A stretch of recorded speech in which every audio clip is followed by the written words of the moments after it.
Aníbal Fernández no salió a hablar de la inseguridad, salió a hablar del fallo de la Corte. Declara la nulidad de un acto administrativo que generó un derecho subjetivo en cabeza del representante Doñate. La realidad es que no podría suceder lo que está hecho porque Doñate no participaba de esta discusión. Él podría haberse presentado a trabajar esta mañana y nadie le puede decir lo contrario porque no hay nada que se lo impida. Él no forma parte de esa discusión. Pero por otra parte faltan pocos días para que se venza ese mandato que teóricamente le pertenecería a Luis Juez, con lo cual no hay ninguna razón de ser para poder hacerlo. Pareciera ser que el objetivo era solamente una expresión en abstracto. Y no puede decir, no debería decir el fallo, que hay una simulación por parte del acto, por razones más que obvias, porque se está metiendo con la zona de reserva específicamente de los legisladores, con lo cual no hay ninguna razón que explique este fallo, es inaplicable este fallo. Cuando Aníbal tartamudea es porque no tiene argumento.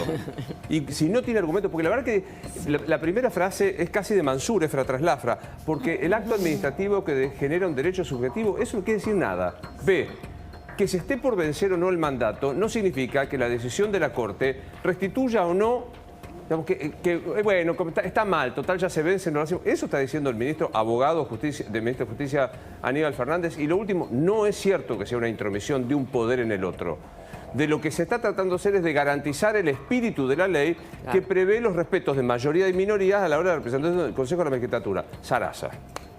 Claro, bueno, exacto. El Frente de Todos estaría haciendo en este momento mayoría y minoría al mismo tiempo, ridículo. Con lo cual es una ridiculez. Bueno, salió también la senadora Juliana Di Tulio, donde dijo es un fallo que por ahí va la estrategia, ¿no?, de imposible cumplimiento, porque la Corte nos estaría prohibiendo al Frente de Todos, y solo al Frente de Todos, dividir el bloque, claro, algo que políticamente ellos podrían hacer. El punto es que acá no se dividió por cuestiones políticas, se dividió pura y exclusivamente para acceder a esta banca en el Consejo de la Magistratura, y de ahí viene el fallo de la Corte. Facundo Nehamsky es analista político. Gracias por estar con nosotros, Facundo. Gracias a vos, Luis, por la invitación. ¿Es un golpe menor o sentís que es todavía una complicación más para el kirchnerismo o para Cristina este fallo? No, a ver, es una demostración de la relación de fuerza que hoy tiene el kirchnerismo en relación a los distintos factores de poder, ¿no? Viste que cuando los gobiernos asumen, tienen mucho ímpetu y mucha legitimidad popular, este tipo de decisiones se suspenden, y a medida que los gobiernos, digamos, se van apagando y entran en estado de fecha de vencimiento, empiezan a avanzar este tipo de medidas. Yo la lectura, independientemente, yo no soy abogado, así que no puedo hacer, vos conocés más, no puedo hacer una lectura profunda, aparte no conozco el fallo, independientemente de que sea correcto, creo que hay que hacer una lectura política que me parece que tiene que ver con eso, ¿no? Ahora, analicemos, sí, desde el punto de vista político, el estado de la coalición gobernante, si es que es todavía una coalición. Porque tenés a un presidente licuado desde adentro, una fiscal omnisciente que critica, pero no quiere el poder, y un gestor del día a día que es Sergio Massa. ¿Qué ves ahí? Bueno, lo primero que veo es una coalición que nunca pudo resolver mecanismos de resolución de sus diferencias sobre hacia dónde tenía que ir el gobierno de manera no conflictiva, en el que se pudieran zanjar distintas posiciones sobre hacia dónde tenía que ir, bueno, la economía, lo social, lo político, que si vos repasás se empezaron a hacer visibles prácticamente desde el inicio del gobierno. El primer síntoma que yo recuerdo es la carta a funcionarios que no funcionan, y esa carta fue del primer año de gobierno, ni siquiera había terminado la pandemia, creo que todavía estábamos en situación de fase 1 o fase 2, y ya Cristina anunciaba públicamente que tenía diferencias fuertes sobre cómo funcionaba el gobierno. Y creo que eso se aceleró y nunca se pudo resolver. Nunca se pudo resolver. Entonces vos tenés un presidente cuya legitimidad venía dada por la propia Cristina. No nos olvidemos que, digamos, Alberto Fernández, previo a mayo del 2019, cuando Cristina lo nomina por Twitter, era un personaje de la política que no generaba ninguna expectativa electoral. Podía tener un prestigio por haber sido jefe de gabinete de un gobierno. Invitado a un programa como este para opinar de política. Exactamente. Era todo lo que llegaba. Exactamente. Bueno, te nominan y bueno, hay una relación, digamos, independientemente de que después coincidamos o no coincidamos con los métodos, la forma y cómo el kirchnerismo hace explícita esas diferencias y cómo termina licuando el poder del propio presidente. La realidad es que había una relación de endeudamiento, por decirlo de alguna manera, y después también un juego imposible. ¿Cuál es el juego imposible? El juego imposible es que Cristina lo eligió a Alberto porque Alberto de alguna manera le permitía un diálogo con sectores que ella no podía realizar. Y cuando Alberto llega y ocupa ese lugar y tiene que desarrollar un programa que no es el que Cristina quiere, porque ese programa no permite dialogar con los demás, entonces Cristina ahí le saca el banquito y le dice, no, si vas a, digamos, era para llegar hasta acá, si vas a desarrollar ese programa, no cuentes con nuestro apoyo. Entonces, esa es la tensión que vemos permanentemente. Ahora, ¿qué pasa? En el medio, la aceleración de la crisis también acorrala al kirchnerismo en términos de cuál es el plan que se puede llevar adelante. Y eso me parece que es lo que termina produciendo la llegada de Sergio Massa al gobierno, ¿no? Entonces, digamos, el programa más moderado que el kirchnerismo no quería que Alberto hiciera o que Alberto desarrollara, lo termina implementando. Después podemos discutir si mejor o peor, pero lo termina implementando Massa con el apoyo silencioso del kirchnerismo, pero que todos sabemos que es un apoyo. Claro. Porque Claro, si no se pero en expresaría definitiva, públicamente la diferencia. Massa lo que está aplicando es el mismo programa que iba a aplicar Guzmán, pero por alguna mágica razón a Sergio Massa lo apoyan y a Guzmán no, porque básicamente lo que está haciendo Massa es aplicar lo que había acordado Guzmán. Y más fuerte. Claro.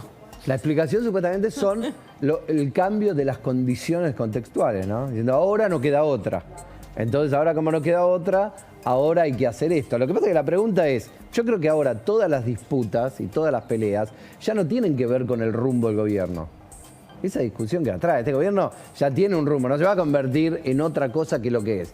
Lo que se está discutiendo ahora es quiénes van a estar sentados en la mesa tomando las decisiones para definir la estrategia electoral, para definir quiénes van a ser los candidatos, para definir con qué reglas se va a ir al proceso electoral y quién va a comandar esa estrategia. Me parece que hoy lo que está en discusión es eso. Y creo que el kirchnerismo lo que está planteando con mucha claridad, y eso lo hemos visto en las distintas presentaciones que ha hecho tanto públicamente el ministro del Interior, la propia presidenta, la propia vicepresidenta o Máximo Kirchner, es que Alberto no esté sentado en esa mesa de decisiones, diciéndole, vos sos el presidente, pero en términos electorales, ¿qué es lo que representás? La pregunta que te hago es así, que te la conteste la astróloga Jimena Latorre, no un politólogo como vos. ¿Banca, primero el sustrato económico, la inflación, la angustia, pero digo, ¿banca este nivel de desconexión política hasta el año que viene y la entrega del poder? Bueno, en principio, a ver, en la Argentina mientras no se acelere, lo que genera mayor desestabilización es que, por ejemplo, las variables como el dólar o la inflación se empiecen a desbocar de alguna manera, a desestabilizar en niveles mucho más altos que los que tenemos hoy. Por ejemplo, digamos, el problema ya no es si tenés 100% de inflación, es si tenés 100, mañana tenés 110, para tanto tenés... Eso es lo que genera la sensación de inestabilidad. El problema no es si tenés el dólar a 300 y una brecha con el dólar oficial de casi 100%. El problema es si vos tenés a 300, a 310, a 320 y genera esa situación de inestabilidad. Mientras se mantenga esta tensa calma y este equilibrio inestable, por llamarlo de alguna manera, no debería haber situaciones que no permitan al gobierno llegar hasta el final. El problema es qué va a terminar eligiendo la gente en este estado de situación y de gravedad de crisis económica. Ese es el principal interrogante para mí. Claro. ¿Qué pasa con Milei? ¿No? Que empezaron a trascender algunas encuestas que lo ponen como un posible, está como en un 20%, y lo ponen como un posible candidato a un balotaje. ¿Qué tan cierto ves eso? A ver, nosotros estamos en un momento como sociedad bisagra. ¿En qué sentido bisagra? Vos hoy tenés dos posibles escenarios o configuraciones de escenario electoral. Vos podés tener un escenario electoral parecido al del año 2015, ¿Cómo fue el escenario electoral del año 2015? Vos tenías dos coaliciones principales, pero tenías una tercera fuerza que fue muy potente, que fue la de Sergio Massa, que sacó 21%. Hoy todos nos olvidamos, pero sacó 21% de los votos. Ahora, ese 21% de los votos no le permitía bajo ningún punto de vista entrar en la discusión de balotaje. Ese sería el escenario que vos hoy ves en la foto, en los números de la Argentina. Vos ves primero a Juntos por el Cambio, después la opción del Frente de Todos, y ves a Milei en una expectativa, en un rango entre 15, 20, 22 puntos, que le permitiría ser una tercera fuerza muy potente, pero que no todavía tiene condiciones para entrar a balotaje. Ahora, ¿cuál es la diferencia con el año 2015? La diferencia con el año 2015 es el estado de conflictividad que hay al interior de las dos principales coaliciones. Vos me acabas de preguntar, Luis, por lo que pasa hacia el interior del Frente de Todos, que ponen dudas. Si en Frente de Todos van a ir todos juntos, va a ir Alberto, digamos, va a ir Cristina por otro lado, quién va a ser el candidato, qué van a ser los gobernadores, qué van a ser los intendentes. Pero también podemos preguntarnos qué va a pasar en la principal coalición opositora Juntos por el Cambio. Dame tu mirada después de te rompo la cara, el desayuno primero, la merienda después ayer. Dame tu perspectiva. Pensión completa. ¿No es cierto? Mira, están haciendo pensión completa. Bueno, a ver, creo que también hay una toma de conciencia ahí que la situación tampoco es la del 2015.